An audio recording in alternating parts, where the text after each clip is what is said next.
Saúde, sorte e sucesso para todos nós, internautas, meus convidados e toda a equipe, não só do Sem Barreiras, mas para todo o pessoal da OUTV, porque terceira idade é aqui na OUTV. Amigos, como de hábito, vamos fazer o nosso editorial, hoje dividido em duas partes. Do início praticamente ao fim. A primeira parte é sobre a próxima data do dia 1º, em que se comemora no mundo inteiro o Dia Internacional do Idoso. Sobre isso, com nossos ilustres convidados, nós vamos falar muito, debater, criticar, elogiar. Eu vou repetir a minha opinião sobre esses rótulos, sobre essas datas, e quem discordar terá todo o direito de entrar em contato com a gente e dizer: discordo por isso, isso e aquilo. Se me provarem, eu humildemente vou dizer: estou errado. Mas, repito, sou contra esses rótulos de dia do idoso, do dia das mães, do dia dos pais, do dia dos namorados, até Natal. Natal é um simbolismo, é uma data emblemática, mas para o cristão verdadeiro, e também o programa chama-se Sem Barreiras, e respeitamos todas as religiões, todos os credos, mas para o cristianismo, Cristo renasce diariamente em cada um de nós. E o Dia Internacional do Idoso foi criado pela ONU, Organização das Nações Unidas. Bem, a outra parte, hoje dados que são realmente preocupantes. Isso que eu falei, de um extremo ao outro, do idoso para o jovem. A gravidez precoce, assunto que está preocupando seriamente as nossas autoridades sanitárias. Deveria primeiro preocupar os pais. Não, depois que aconteceu, chegar com o dedo em riste para a filha e dizer: você fez bobagem, você cometeu um erro. Aí não adianta mais nada. O mal já está feito para uma gravidez indesejada. Então nós temos que urgentemente lutar por uma política social de esclarecimento, de prevenção, para evitar que essas, eu nem diria essas meninas moças, essas crianças com 13, 14 anos, sendo mães, ao invés de brincarem com as bonecas, vão brincar com os seus bebês. Estão preparadas para isto? Problema seríssimo. Não vou dar os números para não aborrecer os internautas, mas são realmente de aterrorizar. O Brasil está infelizmente, liderando um dos países com o maior número de gravidez precoce. É um assunto muito sério. Bem, nós temos convidados hoje muito especiais.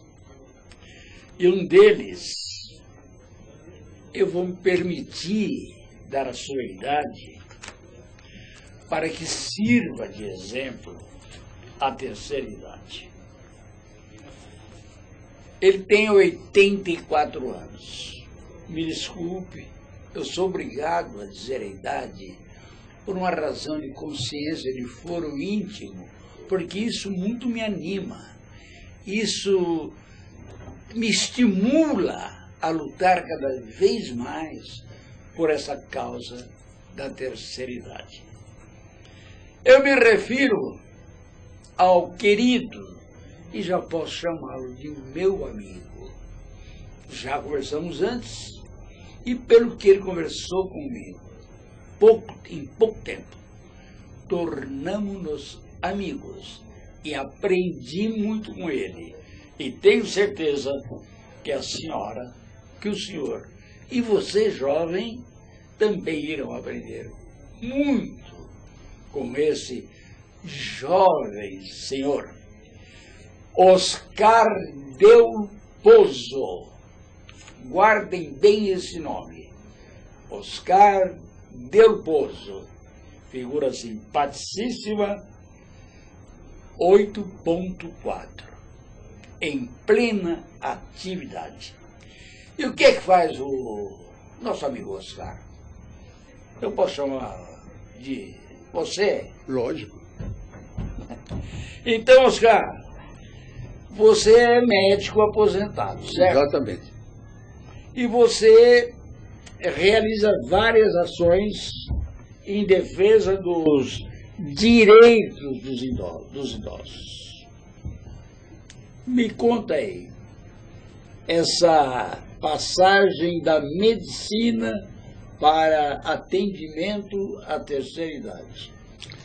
Bom, acontece que eu me aposentei em 1989 e fiquei mais ou menos uns 3 ou 4 anos sem uma atividade determinada. E isso me fez sentir muito mal. Eu senti que estava sendo inútil para aqueles que precisavam. Então, um dia, fui convidado para fazer uma palestra num parque da prefeitura sobre saúde para pessoas que faziam cultivo de orquídeas, um curso. Eu fui, falei assim, brevemente sobre a saúde, alimentação, exercício, exames. Quando eu terminei, eles disseram para mim: olha, doutor, o senhor não quer fazer uma coisa?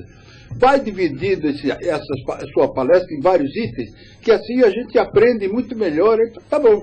Então eu fiz um ciclo de palestras, chamado Envelhecer Bem, que tem tudo quanto se refere à qualidade de vida, à alimentação, ao envelhecimento em si, à alimentação, à cidadania, os direitos, está tudo lá relacionado. São 10 palestras que eu coloquei.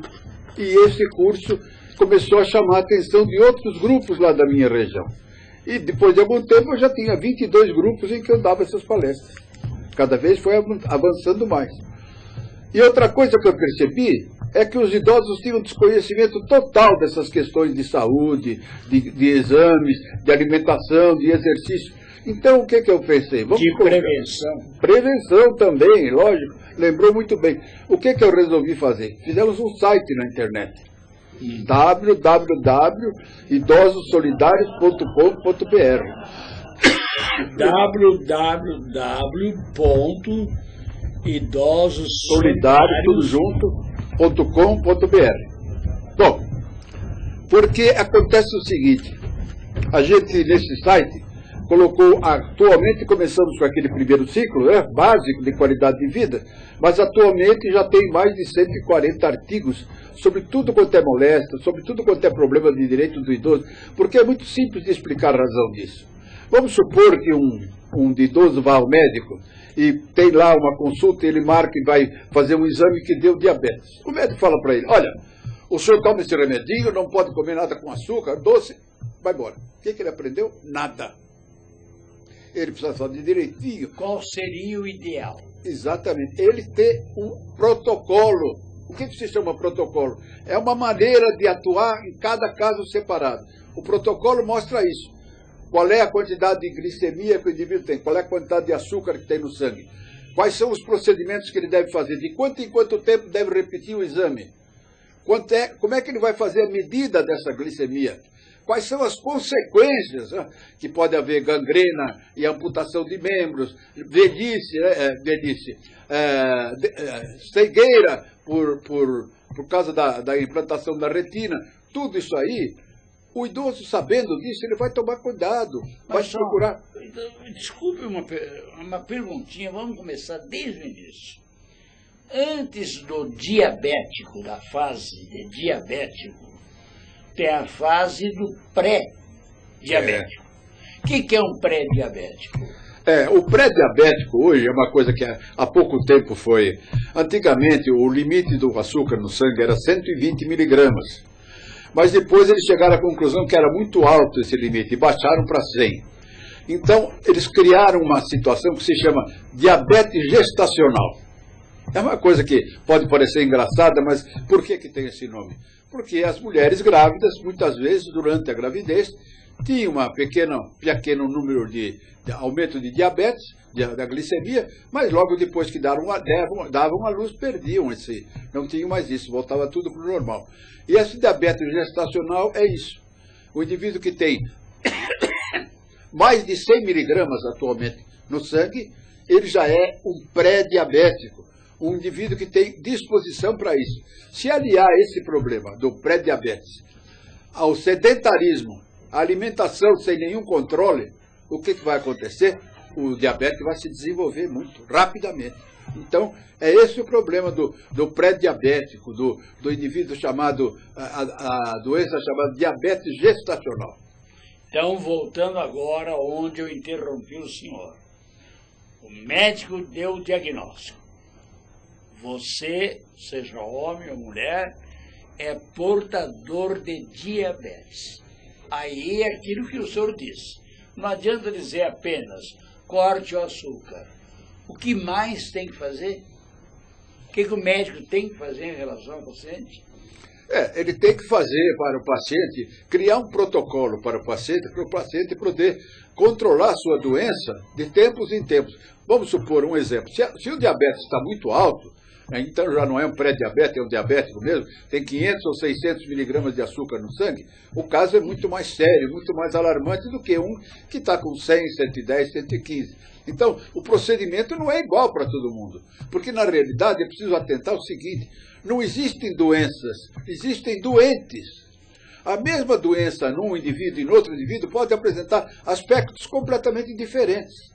Então, esse é o problema que o médico tem que fazer. Tem que individualizar cada caso. Mas acontece uma coisa. O médico que trabalha nessas UBS, Unidades Básicas de Saúde, tem que atender 4, 5, 6 pacientes, um atrás do outro. O paciente quase que não tem nem tempo de sentar. Ele pergunta, o que você tem? Olha, então vou fazer assim, assim. Até logo, arruma outra, entendeu? Porque ele atendendo os 16 casos que ele tem que atender nas 4 horas, ele faz isso em 2 horas e vai para outro emprego. Essa é a tônica de tudo quanto é unidade básica de saúde. Eu sei disso porque eu faço parte do conselho gestor da unidade básica de saúde do meu bairro e tomo conhecimento dessas coisas. Então esse é o problema. Tem que individualizar o tratamento, o que não é possível na atual estrutura do Serviço Universal de Saúde, o SUS. A solução, então, seria a contratação de mais médicos. Não. Eu acho que, em primeiro lugar, teria que haver... Porque a demanda é muito grande. Mas deixa eu explicar. Devia haver o sistema seguinte. Existe uma outra coisa que foi propaganda aos 4 ventos, que era uma coisa fantástica, e realmente era, é o cartão automático. O que é o cartão automático? É o sistema de controle informático para cada paciente ter o seu cartão de informática, seu cartão automático. Então, se ele vai ao médico fazer uma consulta, basta o médico colocar lá no computador o cartão automático da pessoa que está consultando, e ele tem toda a história do paciente, os exames que já fez, quais são os problemas, se ele tem isso, se ele tem aquilo. Então é muito mais fácil o médico já suprime essa questão de fazer história. É um prontuário resumido no cartão. Exatamente. Além disso, tem mais uma vantagem muito grande. O médico tem que colocar o que ele achou, qual o exame que ele pediu, e tem o horário de início da consulta e o horário de fim da consulta. Com isso, você controla o horário dos médicos nos postos. Como é que você atendeu, em 1h30 atendeu tudo e foi embora? Não pode, você tem que fazer 4 horas. Aí a coisa desanda, não é verdade? Esse é o problema. Então tem mais uma coisa, que o povo em geral não sabe, que é muito sério. O governo, quando ele divulga essas cifras do atendimento do SUS, Serviço Universal de Saúde, ele dá números: 2 milhões de consultas, 13 milhões de cirurgias, 4 milhões de exames. Nós precisamos ter, não é isso, é o índice de resolutividade de cada caso. O que é isso? É saber se realmente aquele atendimento deu à pessoa, o idoso que foi atendido, a condição de ficar melhor, de resolver, se não curar, pelo menos controlar a doença. Isso também não existe. Doutor, o senhor citou a UBS. Me explica por que esse número grande de siglas, UBS, que é a Unidade Básica de Saúde, tem as AMES, postos de saúde. Por que essa diversidade? É muito simples de entender, porque se fosse sistema unificado de saúde, sistema universal de saúde, não tinha esse problema. Mas alguém quer aparecer mais do que o outro, inventa uma AMA. Aí o outro que entra diz: não, AMA não, vamos por AME. Aí o outro que entra diz: não, vamos fazer uma unidade de referência de saúde do idoso. Não, vamos fazer um centro de referência do idoso. Cada um quer criar uma coisa nova. Então não existe um consenso, uma maneira de controlar isso. Então são vários serviços, todos voltados para a mesma coisa. Há uma super abundância de oferta, mas na hora H a qualidade não existe. Me parece que o governo do Estado de São Paulo, há algum tempo atrás, realizou uma festa apresentada por 2 grandes artistas na televisão brasileira, anunciando um plano majestoso. O senhor esteve presente a esse acontecimento?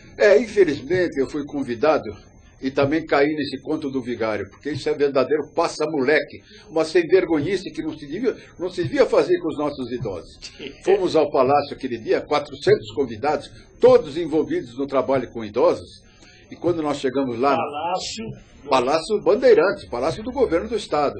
Chegamos lá no auditório nobre do Palácio, antes de entrarmos na antessala, foi servido um lanche, uma mesa enorme, com tudo quanto é tipo de doces, salgados, refrigerantes e sucos, de tudo. E era serviço, cada um se servia à vontade, podia comer quanto quisesse. Muito bom.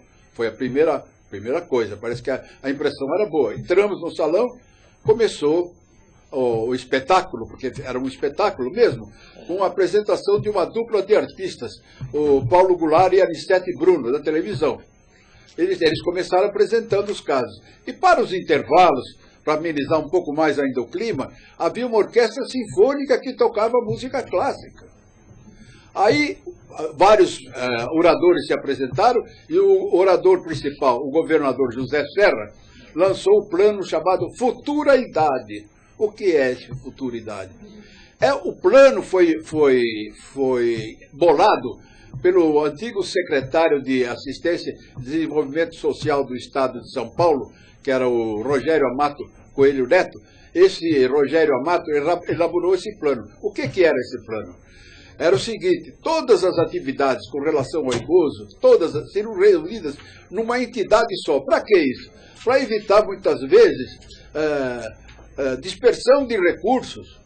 Por exemplo, lá no parque que tem lá perto da cidade, o ambiente lá criou, a Secretaria do Meio Ambiente criou uma série de aparelhos para idosos, reuniões, mas acontece que o acesso para aquele parque é muito ruim, É uma escada sem corrimão enorme e de outro lado é uma entrada de barro que o indivíduo não pode andar. Então, se houvesse esse entrosamento, não haveria isso, não aconteceria essa dispersão de recursos. Muito bom. Todo mundo achou formidável, bateu palma. Quando saímos, recebemos o devido folheto com o plano que eu tenho até hoje. Bom, o que acontece? Passados agora, desde 2006 para hoje, são 6 anos. Sabe onde é que está o Futuridade? Está dormindo num berço esplêndido na gaveta de algum burocrata. Essa é a verdade. Agora o ex-governador vem aqui prometer planos para idosos. A que título? O que ele fez? Não fez nada, só demagogia. Agora promete criar 100 mil cursos de cuidadores de idosos e deficientes. Onde que ele vai rolar gente capacitada para dar esses cursos? É tudo balela, é tudo conversa mole, embromação. E o povo não sabe dessas coisas. Desculpe, eu fico indignado quando eu lembro disso. Como é que o coitado do idoso é massa de manobra? É tema de eleição. Exatamente.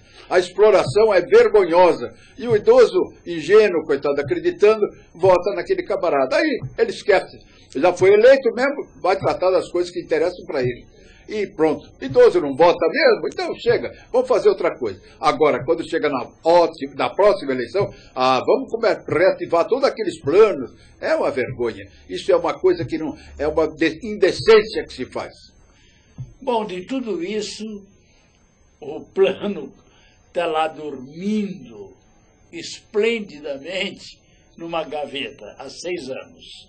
E o coquetel foi bom, pelo menos, não falasse?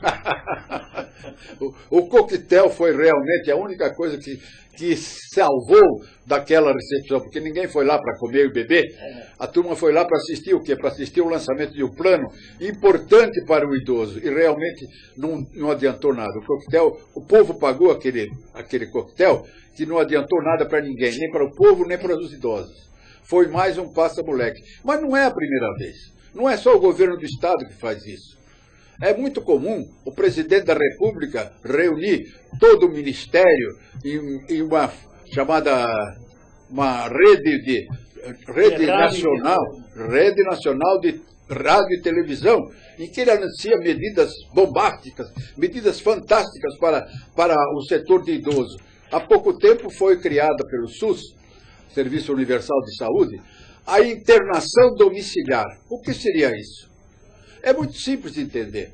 A internação domiciliar visava que aquelas pessoas idosas que permanecem na cama, imobilizados e que não têm condição de frequentar uma UBS, pudessem ser tratados por uma equipe multidisciplinar que iria à casa deles para ver como é que está, o que tem, se tem alimentação, se precisa mexer, se tem escara, se tem outro problema, entendeu?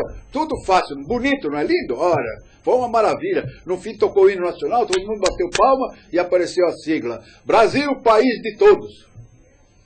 Cadê a internação domiciliar? Ninguém mais ouviu falar.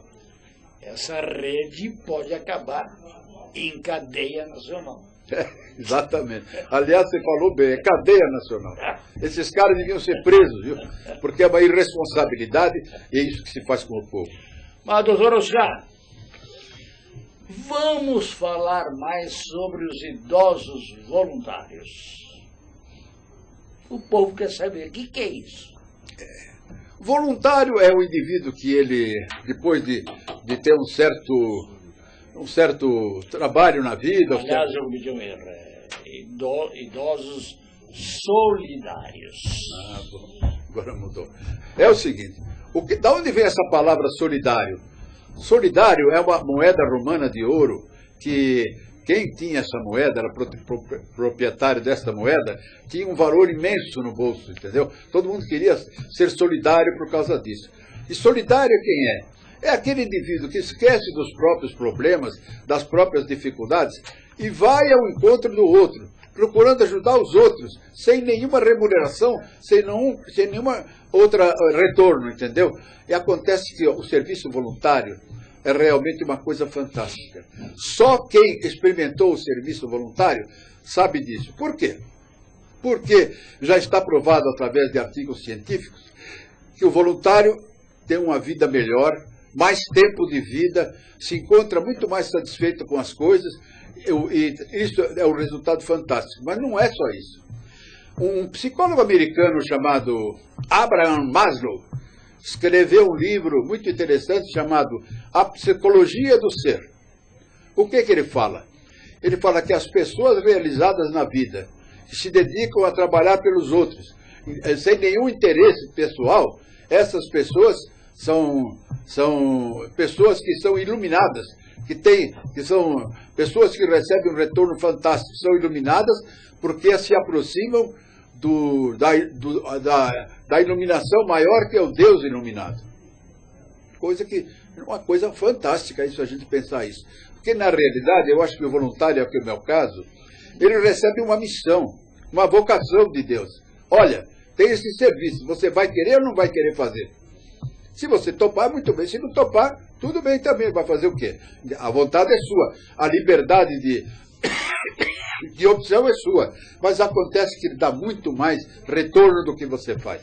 Então, é uma coisa fantástica. E o voluntário não é só o idoso. Tem outros voluntários também. Agora, há pouco tempo mesmo, eu fui conhecer uma idosa que já era voluntária no Hospital do Câncer, aqui em São Paulo, e que depois saiu para abrir uma casa chamada Hope, Casa Hope. Realmente é uma casa, mas uma coisa fabulosa. Ela faz o seguinte, ela recebe essas famílias e crianças que estão fazendo tratamento de câncer, e elas ficam hospedadas lá nessa casa, com todas as vantagens, tem até escola, tem parte de pintura, de esporte, tudo que é possível fazer com as crianças, eles fazem. Vamos traduzir. Casa Hope. Hope em inglês é esperança. Ajuda, Hope, esperança, ajuda. Então a Casa Hope quase ninguém conhece. Eu mesmo tomei conhecimento por acaso, quando houve uma série na televisão Bandeirantes citando esse caso. Aí eu fui conhecer e realmente me deixou muito contente, porque o voluntário, em geral, ele não faz o trabalho para aparecer na imprensa. Não está interessado em se promover. Ele não quer autopromoção, ele quer promover aquele que ele ajuda. Isso é muito importante, porque já teve alguém que falou: amai-vos uns aos outros como eu vos amei. Ou então, não faças aos outros o que não querem que te façam. É simples, é muito simples, é só entender. E qual era a sua especialidade mesmo como médico? Eu fui saltando na minha... Ou tinha várias? Não, é assim, eu comecei como pediatra. Eu fiquei muito tempo como pediatra, mas depois foi que eu mudei a minha especialidade, porque eu fui contratada por um serviço público e eu tinha que fazer um trabalho grande lá de clínica médica, de administração. Então, eu fiz o quê? Eu mudei, eu não era mais pediatra, eu era administrador de sistemas médicos. E agora, no fim, depois que eu me aposentei, eu até brinco quando faço alguma apresentação, dizendo que eu sou gerontólogo, formado pela Universidade da Periferia, e que os meus professores são os idosos sofridos daquelas regiões. O senhor falou em periferia. Então eu pergunto ao médico, por que essa dificuldade de médicos quererem ir para a periferia? Bom, aí tem várias coisas que podem ser levadas em consideração. Uma delas é que hoje o médico, não sei se por causa da deficiência do serviço, muitas vezes ele é até ameaçado fisicamente pelos usuários que não são atendidos. Isso seria a primeira coisa. Segundo, que o médico não tem nenhuma vantagem de procurar um lugar da periferia da cidade, se ele pode fazer o mesmo trabalho num lugar mais próximo da residência dele. Então, o que devia haver? Um estímulo monetário, um abono especial, ou até procurar arranjar uma residência próxima da unidade que ele vai trabalhar, porque isso resolvia. Até nas cidades do interior, tem cidades que fazem isso. Pagam um salário alto e, além disso, dão habitação também para o médico. Então, o médico se radica na cidade e trabalha lá na unidade básica de saúde. Eu acho que essa seria a solução. Facilitar a moradia próxima à entidade, seja AMA, AME, UBS, e com melhor salário. Exatamente. Certo? Mas, doutor Oscar, eu me interessei muito pelo assunto do movimento dos idosos solidários. Como é que funciona isso na prática? Bom, como eu já falei, eu comecei trabalhando em grupos de idosos, dando palestras, mas depois o que me deixou indignado, deixou revoltado, eu sou um verdadeiro sonhador, eu verifiquei que os idosos recebiam um tratamento muito ruim da sociedade, dos governos, de todo mundo. Eles eram cheios de preconceitos. Então, eu assumi essa briga. O que eu fiz? Eu comecei fazendo consulta com outros voluntários idosos das regiões de São Paulo e fundamos o movimento Idosos Solidários. O principal motivo desse movimento Idosos Solidários é a defesa dos direitos dos idosos. Os direitos dos idosos não são reconhecidos nem pela sociedade, nem pelo governo. Todo mundo finge que não sabe. É uma vergonha. Então, o que acontece? Se você agora for verificar, por exemplo, como é que o idoso é tratado nos hospitais, é coisa revoltante. Parecem animais amontoados numa sala de espera, que é um corredor que virou internação, que virou enfermaria, deitados numa maca que nem travesseiro não tem para apoiar a cabeça. E o coitado do acompanhante tem que ficar sentado no chão. E tem mais, não, isso é só o começo. Às vezes a unidade não tem gás, não tem esparadrapo, não tem desinfetante. Então o que o indivíduo acompanhante tem que fazer? Tem que sair e comprar as coisas e levar para lá. Isso não é um tratamento nem digno de animais. O governo inaugurou um hospital um hospital veterinário, e acontece que esse hospital veterinário tem muito mais condição de atender os animais do que esses hospitais que atendem os idosos. É outra vergonha que existe. É a velha história que nós falamos agora há pouco. Infelizmente, nesse país, a terceira idade é tema de palanque eleitoral. Exatamente. É um tema que sensibiliza milhões e milhões de brasileiros. Nós somos hoje milhões e milhões, e seremos, dentro de 20 anos, o terceiro país mais idoso do mundo. E, no entanto, eu vejo, como o senhor falou, que em toda eleição, parece que todo mundo quer ser velho agora em São Paulo, porque todo candidato promete atender a terceira idade. O senhor notou isso? É verdade, é verdade. São planos mirabolantes, que são planos, às vezes, até irrealizáveis, mas na hora da eleição ninguém pensa nisso, né? Então, muitas vezes o idoso vai nessa conversa, né? Agora, tem uma coisa que também a gente não pode esquecer, é que o Silvio muitas vezes alega que ele não atende melhor porque há insuficiência de verbas. Primeiro, a verba destinada à saúde foi diminuída no atual governo por uma porcentagem menor da arrecadação federal. Mas, além disso, tem mais uma coisa gritante, que é muito importante. Os gestores não estão preocupados em fazer economia, eles gastam à vontade em coisas que não precisavam ser gastas. Um dos casos inúteis de gastar, que podia ser evitado, é a questão da medicina preventiva. Se um idoso vai ao médico e quer fazer um check-up, o médico fala, o que é isso? Virou rico, agora quer fazer check-up? Não vai fazer nada. Até logo. Entende? Ou então, uma idosa vai querer fazer uma mamografia. Dona, quem é o médico aqui? Eu não vou receitar, não vou pedir exame nenhum, a senhora não precisa. Acabou. Então, o que acontece? A medicina preventiva, que havia até um assessor do presidente da República, não me lembro se era o Kennedy, que ele tinha um assessor de medicina preventiva. O que ele fazia? Ele fazia o seguinte, esse assessor, ele procurava sempre difundir a ideia de que cada dólar economizado, utilizado na prevenção de acidentes, na medicina preventiva, podia ser equivalente a 100 dólares gastos na medicina curativa. Aliás, a esse respeito, eu também tenho uma queixa muito grande com a minha classe.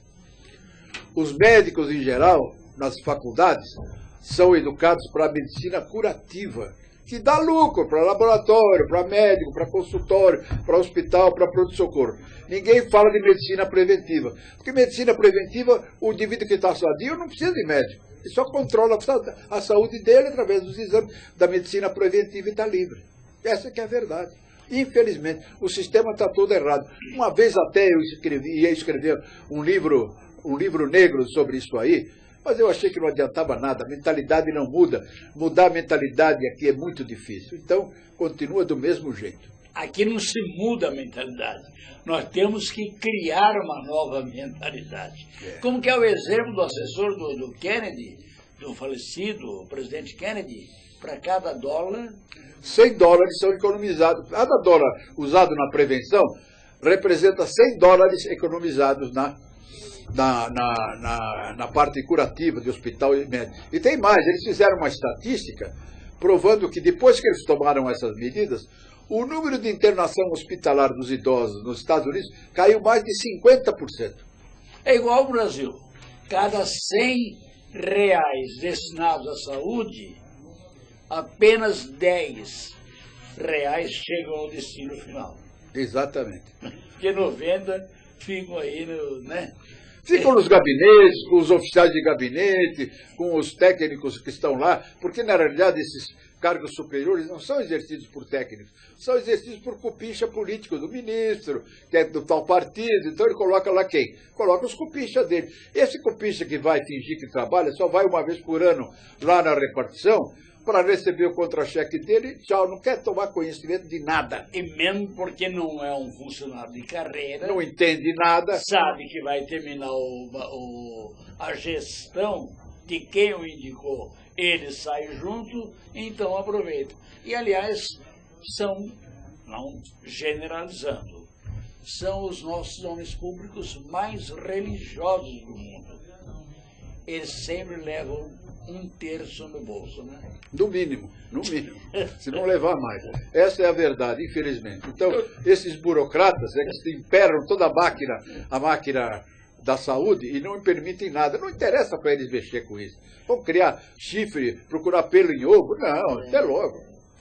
Doutor Oscar, quantos idosos tem esse movimento dos idosos solidários? E se eu, por exemplo, se eu quiser fazer parte, o que eu faço? Como devo agir? É o seguinte, o movimento de idosos, ele foi fundado de uma maneira seguinte. Primeiro, eu trabalhava só na Zona Oeste, que era a minha zona quando eu comecei, mas eu descobri uma coisa muito interessante pelo falar dos outros idosos daquela minha zona. Que na Zona Leste havia um pessoal, os idosos, que eram muito ativos, que obtinham uma porção de vitórias graças à união que eles tinham.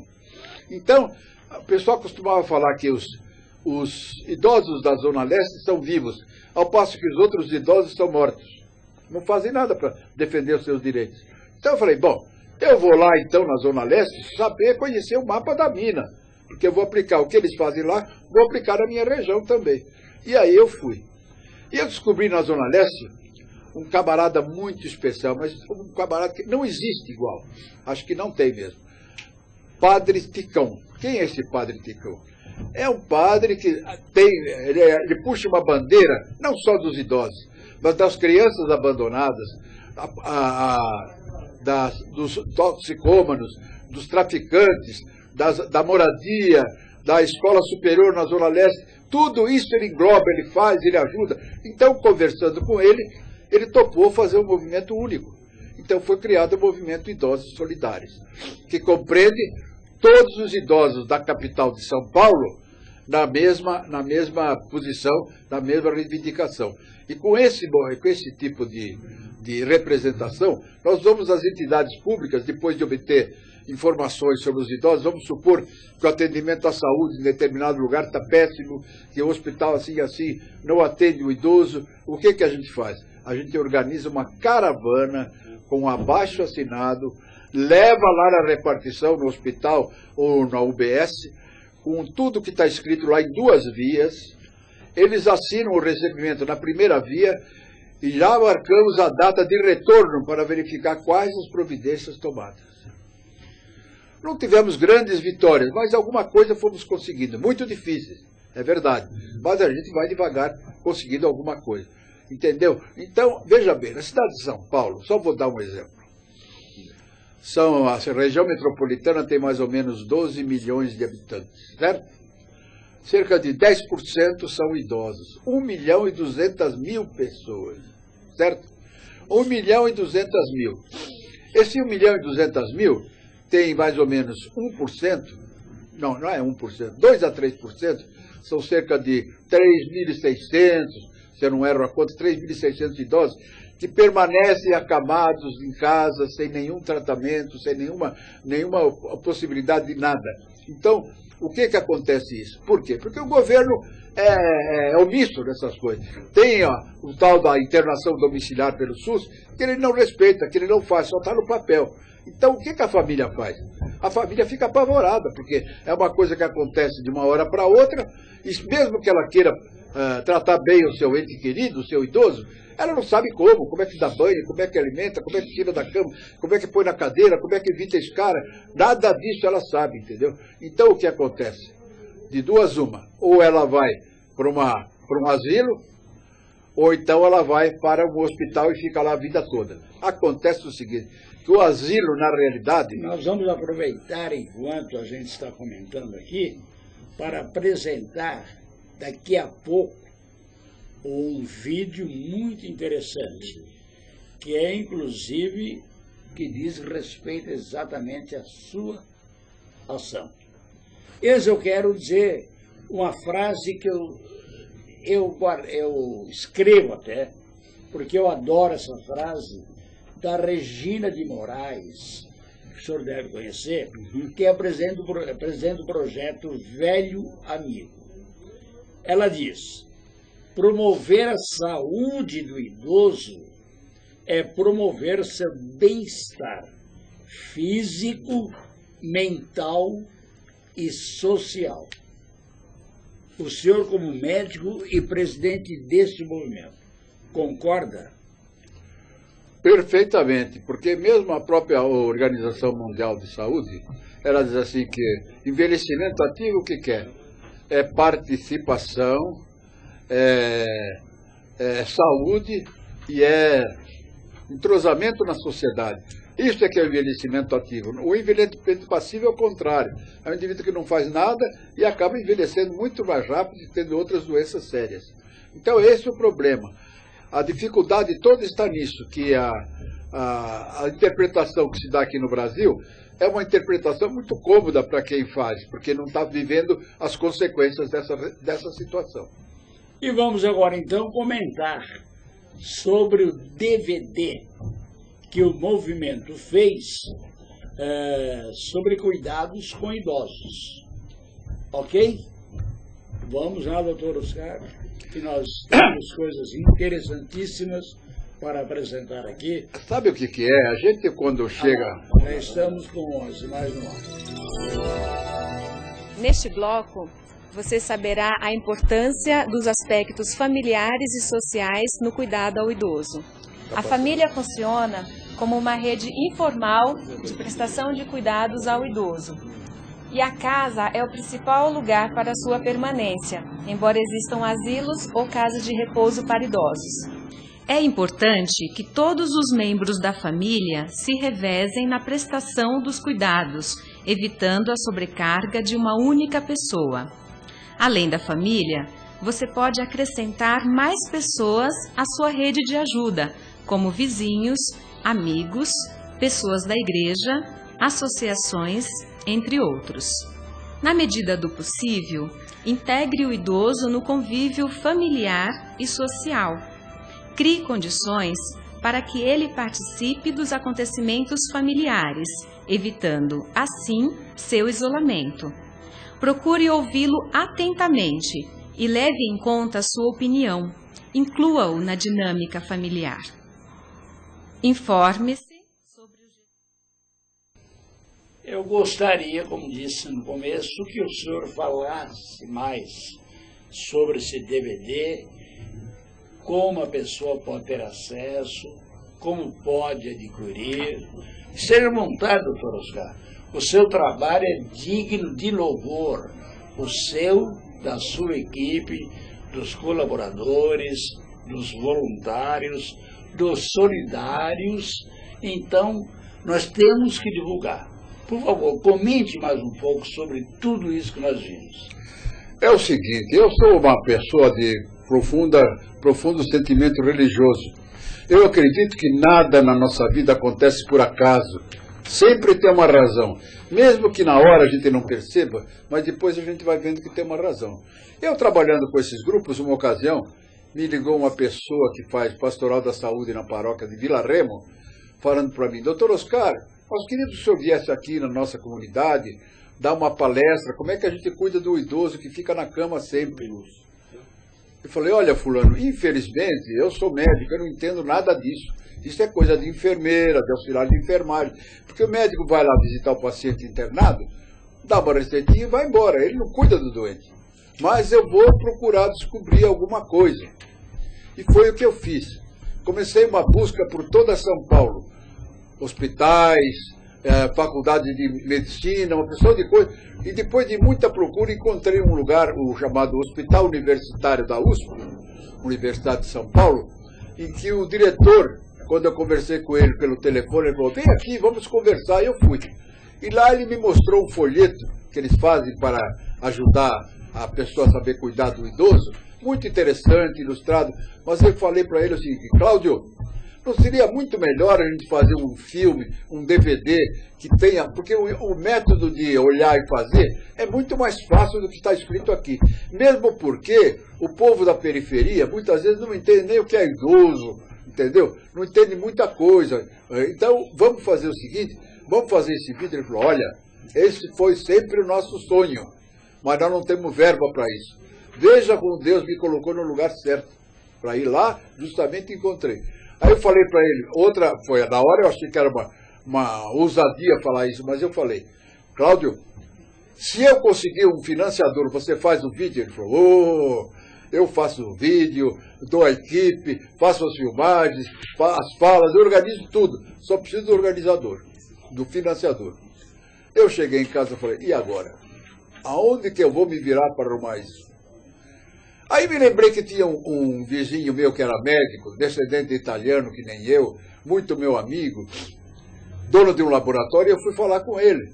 Contei, ele falou, olha, faz o seguinte, vai em tal lugar e procura fulano de tal.